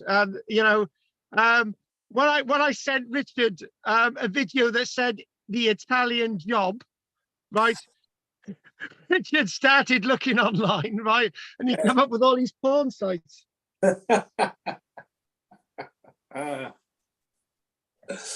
Oh dear.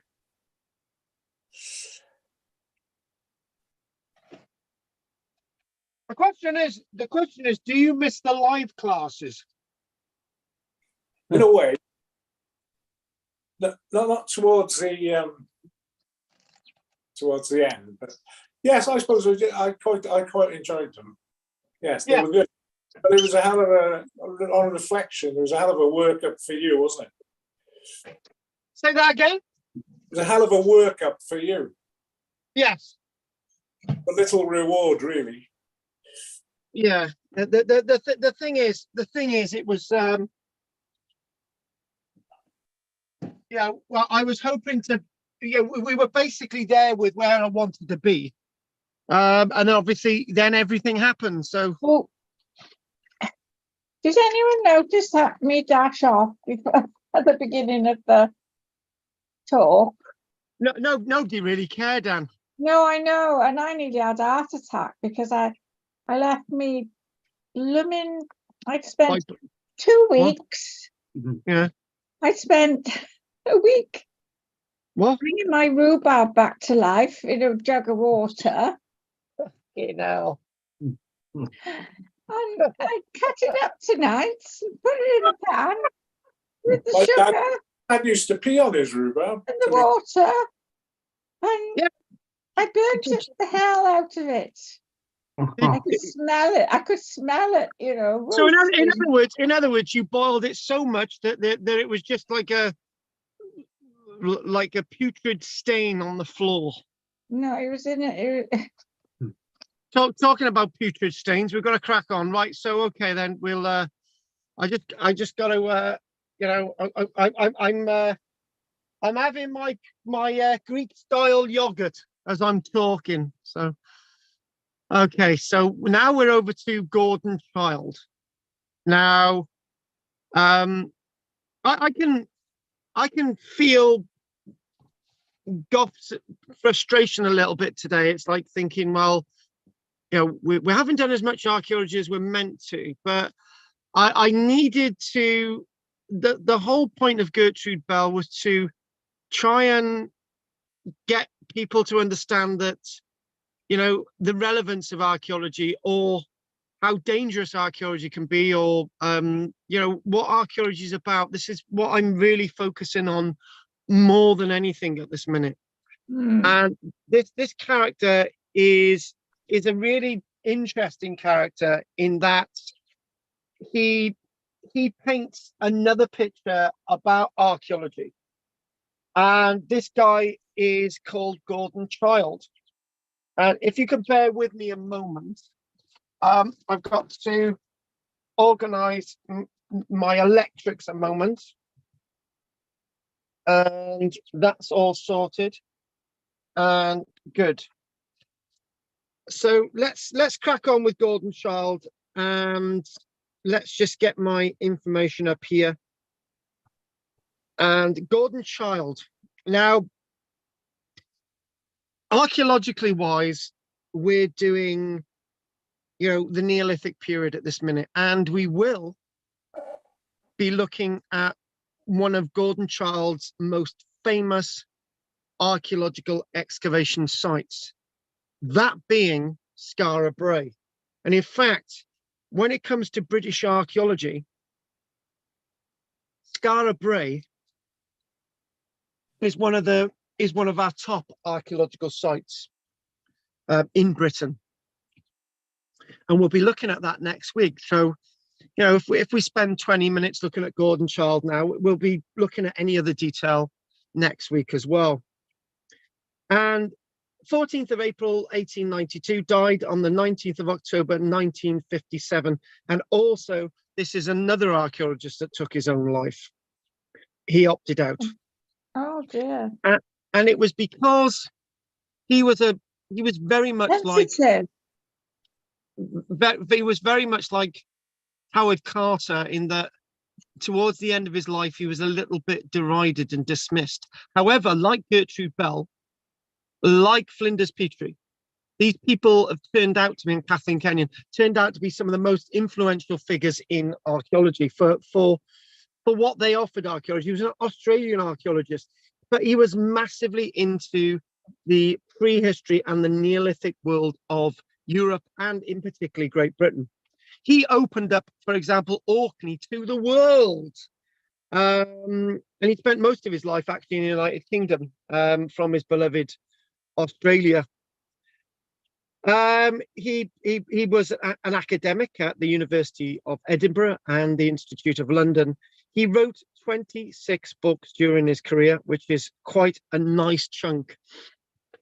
But the problem is with Gordon Childe is that he allowed something called politics to get in the way of his allure as an archaeologist. In fact, his politics influenced his archaeology.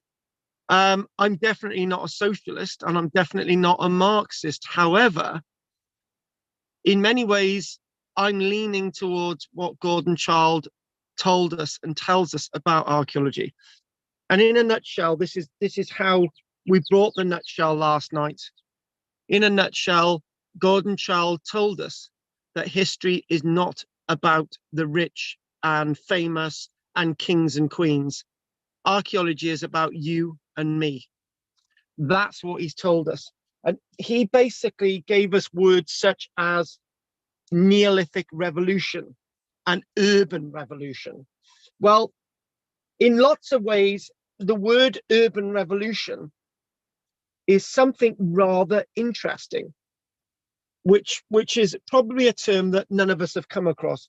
I'm not a Neolithic revolution person, right?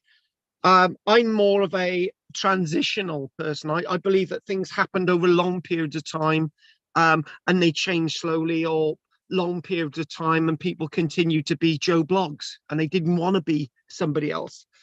In other words, I'm not with the Joneses person. I believe that things altered slowly over time. He believed that things moved in a direction as a revolution, but probably over hundreds of years rather than thousands of years, as I sort of make out. So, born in Sydney, Australia, he died at Blackheath, also in Australia, at the age of 65. He, like Gertrude Bell, had a lot more to offer to archaeology. However, like Gertrude Bell, like Howard Carter, their careers were probably over by the point or close to the time that they died. It's a bit like, in many ways, some of us thinking about Kenneth Williams in 1988. When Kenneth Williams opted out as well. It's a bit like another Williams, Robin Williams, who opted out in 2016 and basically thought that their careers were over. But they had serious health worries. There's different reasons why people opt out, but it's usually because they think and believe their time has come. But anyway, enough of that. It's very morbid. He studied classics at University of Sydney, of all places, before moving to England to study classical archaeology at the University of Oxford. This is another Oxford don. And strangely enough, he was a pacifist in Britain at the time of the First World War. And naturally, he needed to go. He needed to leave. He was also a socialist. And he got into politics. You know, lots of us archaeologists get into politics. It's not a good idea. And because it sort of taints what people think of us. And, you know, which is a bit of a shame, really. It's a free world, but sometimes our politics influences our archaeology. Some people say that his politics influenced his archaeology massively, but it was very useful in the way he saw history. From 1920, so obviously this was in Australia, and he came back to Britain, emigrating here in 1921 to work as a librarian at the Royal Anthropological Institute. And he travelled across Europe as well to understand prehistory. He wrote various academic papers. 1927 to 1946, he got to the level of Professor of Archaeology at the University of Edinburgh. And it was at the University of Edinburgh that he had to go out excavating, right? Now, he was an archaeologist who influenced archaeology massively, but he hated archaeological excavation. A bit like a certain Karl-James Langford. I can't stand archaeological excavation. However, one of the most important, as we said, archaeological excavations was actually at Skara Brae. The wonderful archaeological site at Skara Brae. And actually, this is this site itself is a site that you could say he discovered.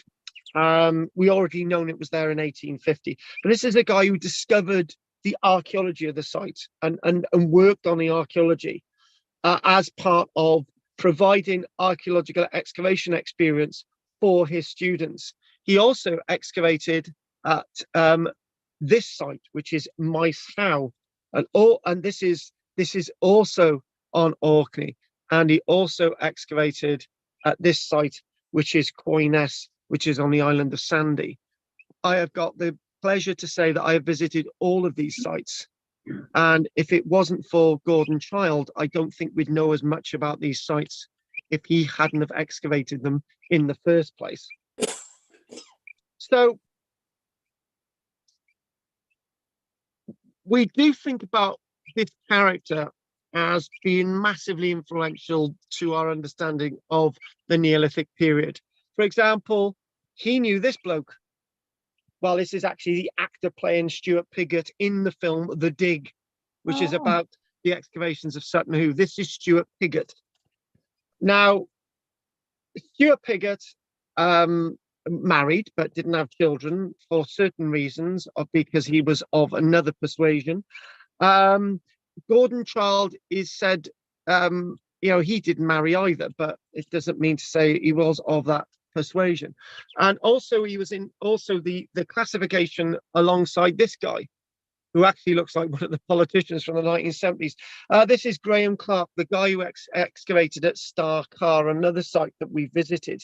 So all of these guys, this character, Graham Clark, a prehistoric excavator, excavating the Mesolithic Neolithic site of Star Car in 1948. This chap obviously is excavating as the Anglo-Saxon site of site who, but he was a prehistoric expert nevertheless. And you know, these wonderful sites, they were all prehistoric sites. They founded in 1934 the Prehistoric Society. Now he embraced this sort of new idea about archaeology, that archaeology is not looking at these sites and thinking of them that kings and queens were buried at them.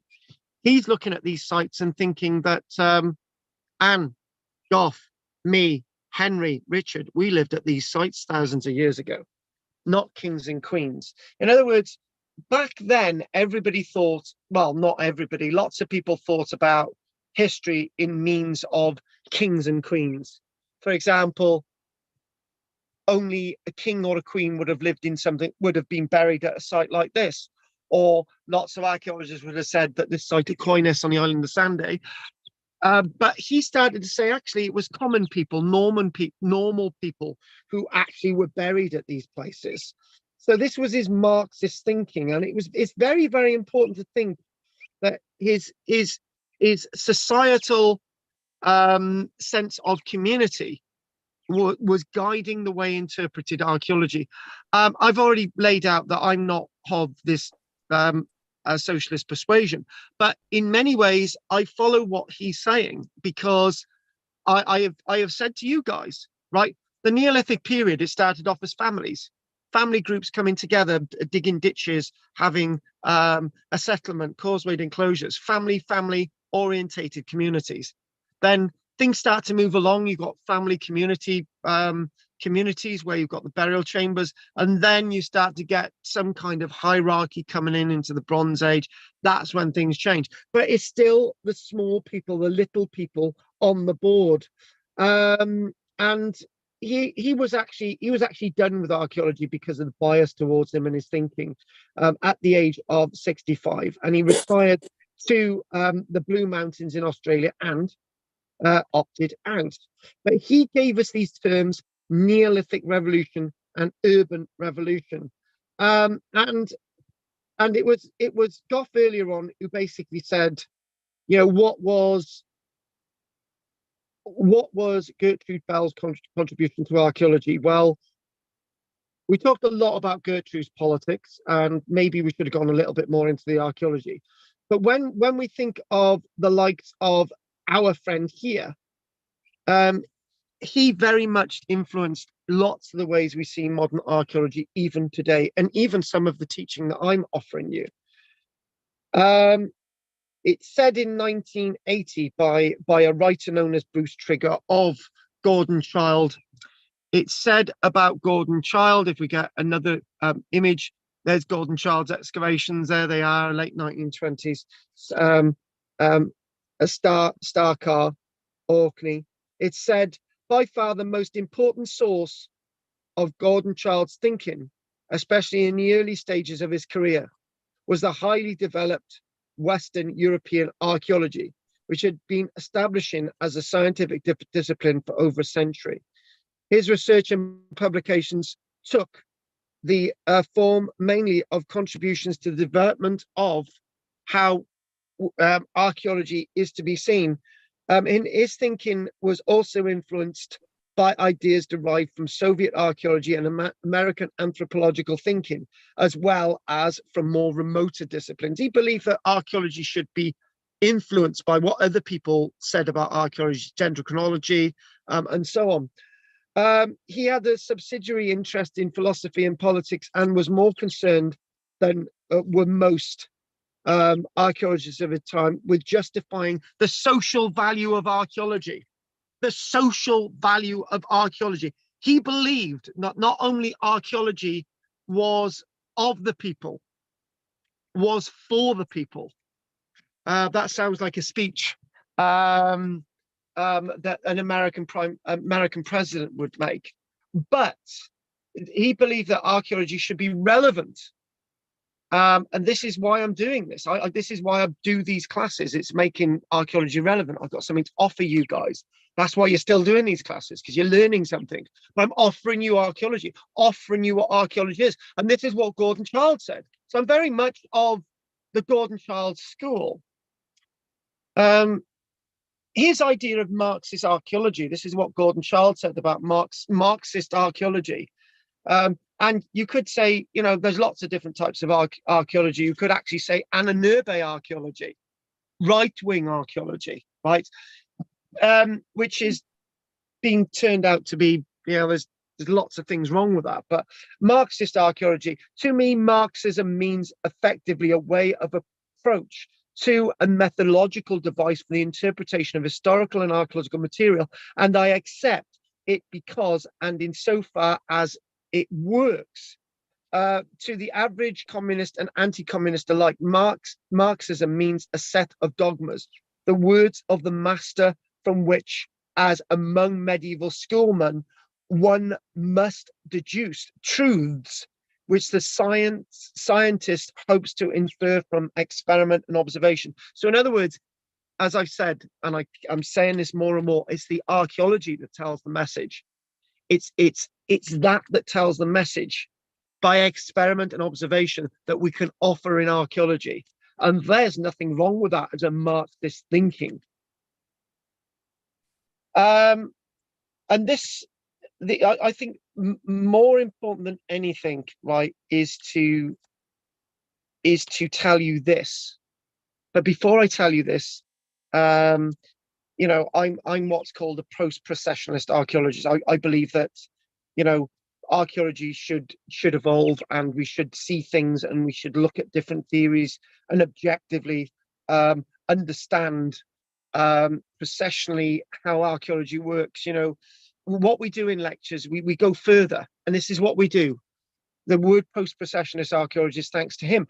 But the main thing that I want us to do that's really Neolithically influenced before we finish today is the words Neolithic and urban revolutions. What is meant by that? And then we'll call it a day. I will say what I've got, and then I might interject occasionally.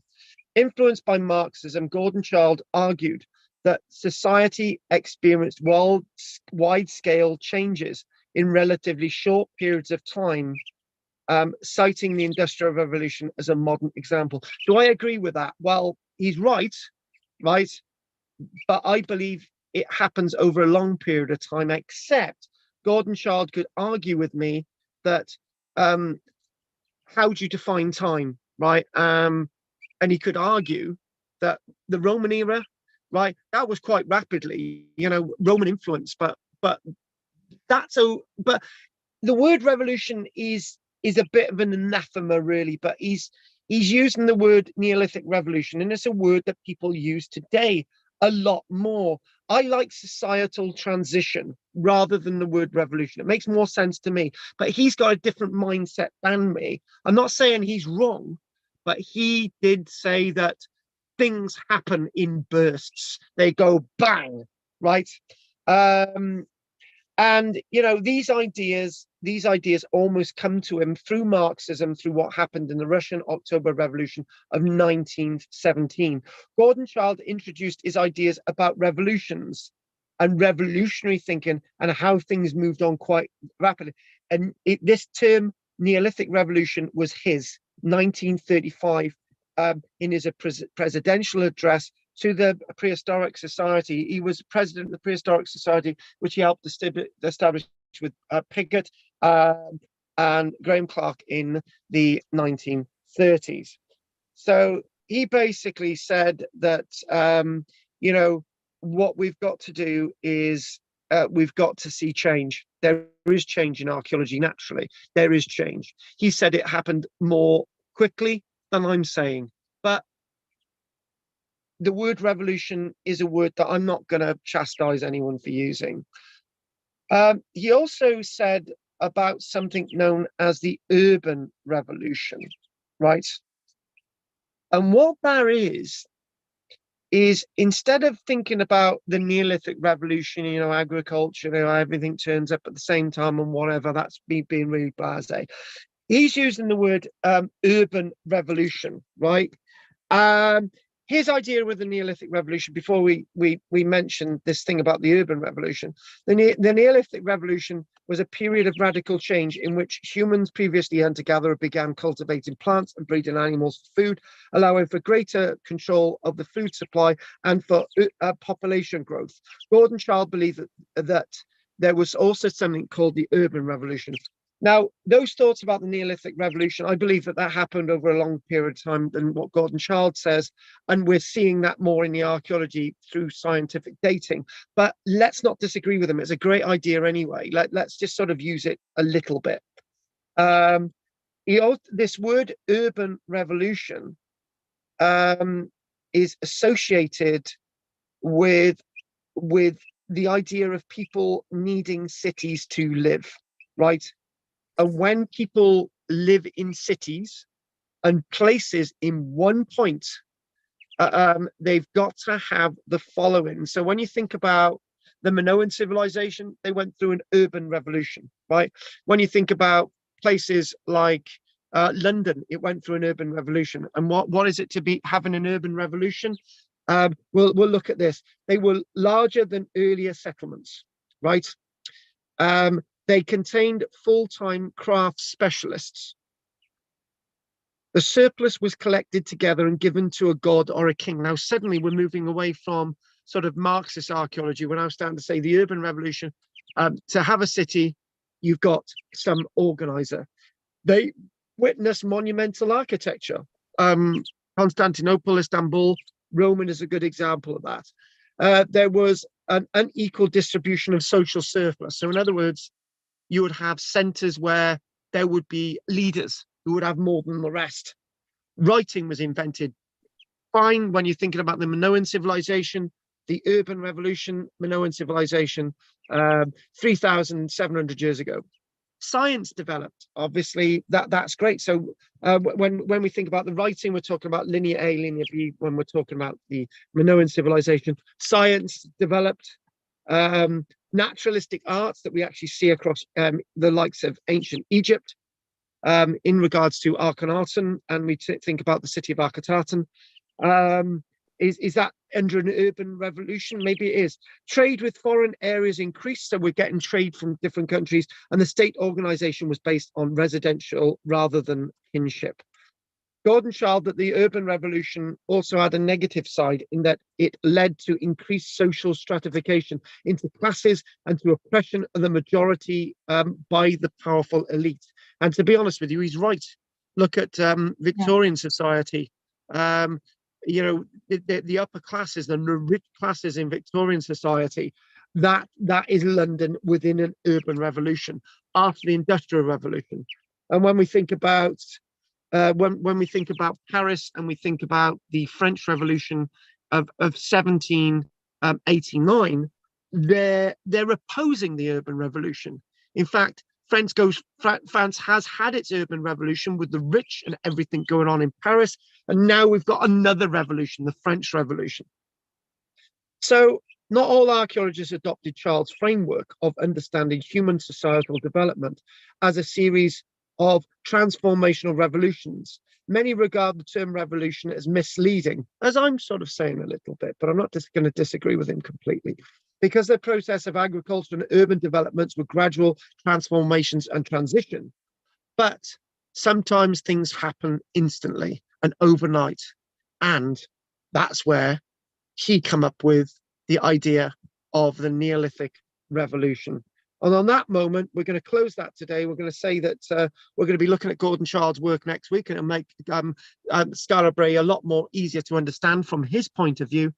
There's an image of Skara Brae, helps us up for next week. Skara Brae, what has Skara Brae got? Actually, Skara Brae is a miniature urban revolution. It's a settlement. It's got craftsmen.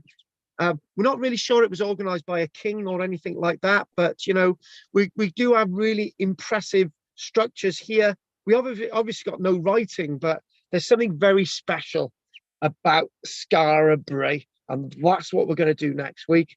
Yeah, maybe it's ridiculous me saying it was an urban revolution, but there's very major things going on at Skara Brae, and that's what we're going to do next week. So we're going to finish this now. Skara Brae. This is the institute in London that he went to, the Anthropological Institute in the 1920s, 1921. And there's Gordon Childe, very interesting looking guy. And if we look into those eyes, he would have been ideal to be a German archaeologist in 1935 working for the Anna Nurbe, because he's got all the characteristics. But that's a silly thing for me to say. But then again, there might be more fact than truth there. But then again, he's a Marxist, not a National Socialist. I think So he's on Irish. that one, I think he's Irish.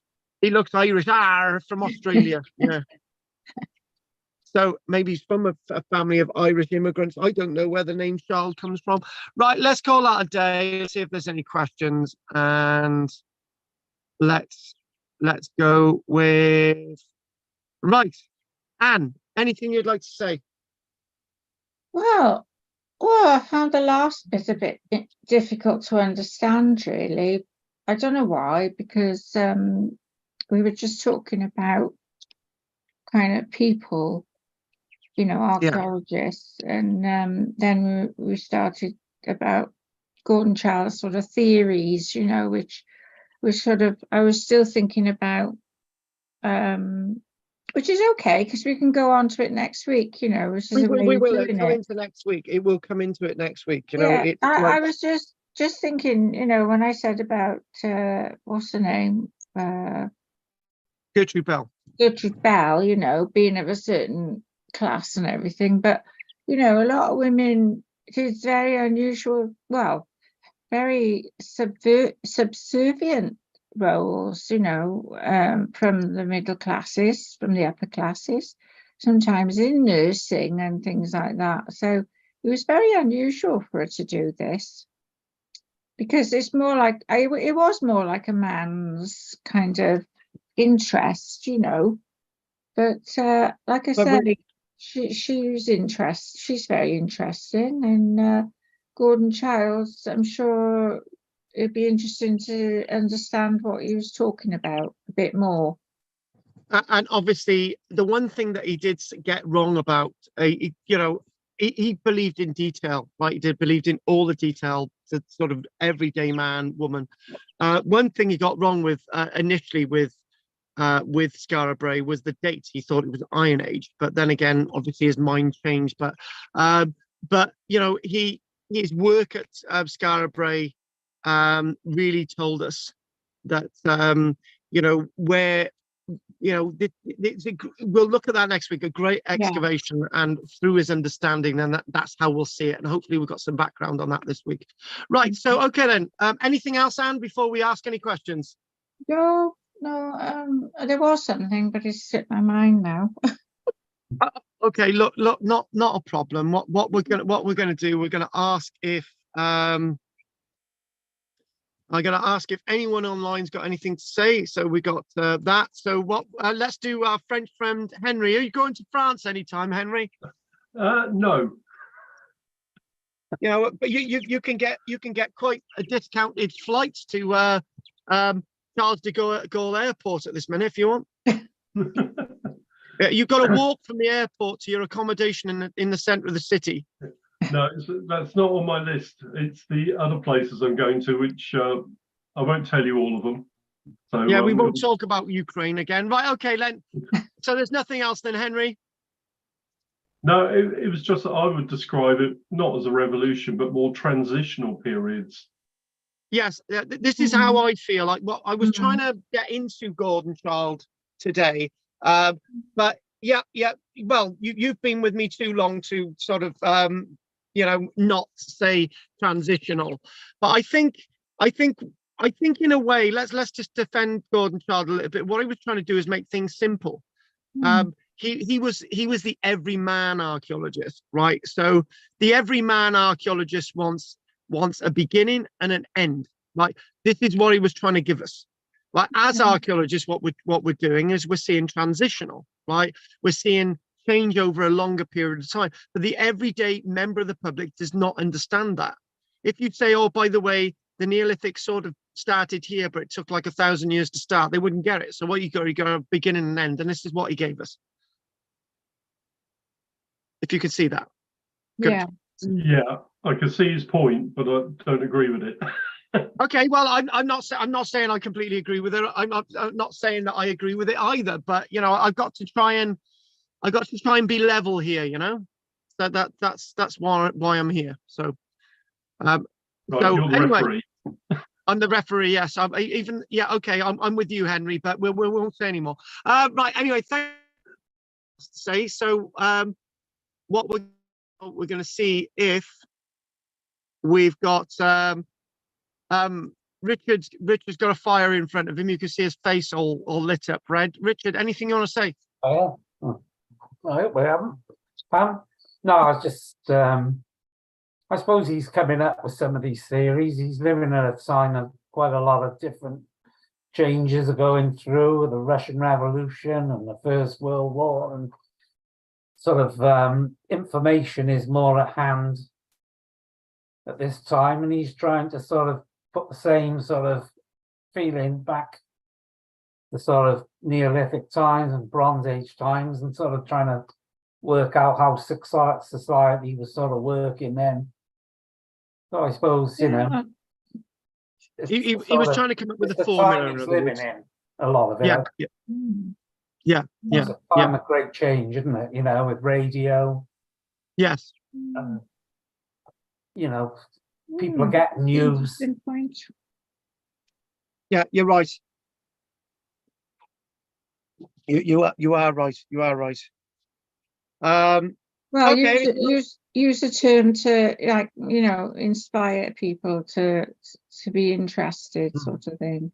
Revolution, you know, sort of, yeah. Urban revolution. That always sounds good, doesn't it? The urban revolution. It's been happening in Lantwit for years, but it still hasn't really got there. Talking about Lantwit, Goff, have you seen anyone called Jim Weld get arrested recently? No? Right, okay. Anything you want to say, Goff? Oh, Gertrude and Gordon, both very interesting characters, completely different. Yeah. Thanks for bringing them to us, and I look forward to next week. Thank you very much. My pleasure, and obviously, really looking forward to getting on to Scarborough next week. It's just a site, and we'll just go through as much as we can. Okay, then. Going back to Scar. Oh, sorry. Okay, go on quick, Anne, Going because back we to want to finish. Gertrude Bell, and Yeah. you know, Goff said about a mess. You know, it was a mess, and it is a mess now. Is it because she kind of tried to demarcate? You know, tried to put areas where people were all Sunni or all Shiite, and then all, you know, is that where she went wrong? Identifying the differences. Yeah. That. Well, if you want to, you can say it was wrong. You can say it, but it worked for a long time, right? Yeah. It worked for a long time, but then it stopped working, and that's the problem. You know, this demarcation, understanding people. Yeah, that's what she did, right? And this is where she was. She had tried to understand people, but what she was trying to do, she was trying to get the Bedouin organized into a world that didn't really need to be organized, but to be in the modern world, it had to be organized. So that's where we are with it. Right. Okay. Yeah. Right. So, okay then. Anything else anyone wants to say, Henry, Goff, and Richard, before we finish? No. No. Okay. Anyway, thanks for everybody's monies this week and getting that sorted. And I'm going to thank you, and we'll see you all next week. It's been a great one. Thank you, Henry, Goff, and Richard, and I will see you all next week. Take care. Bye. Bye, guys. Night. And baby Baldrick says hello as well. Hello, baby Baldrick. I won't be here for a couple of weeks. All right then. Okay. My uniform and kit are packed. So I don't even know why you bloody moved to work. You should have just got a small little flat somewhere and just travelled around the world, which is probably the best thing to do. So you gotta have a base, haven't you? So Yeah. yeah, that's all it is, isn't it? So Yeah, don't worry. I've got to visit Italy soon, and then I'll be in Cyprus. oh wait, yes, you're gonna have to keep me up to date with Cyprus. Yeah, that's good. Good, Yeah, good. that'll be November. So we'll be All right, checking then. it. Just got to go and check on a few people there. All right, then. We won't say any more. Akrotiri military base. We won't say any more about that. Especially since you left it on live.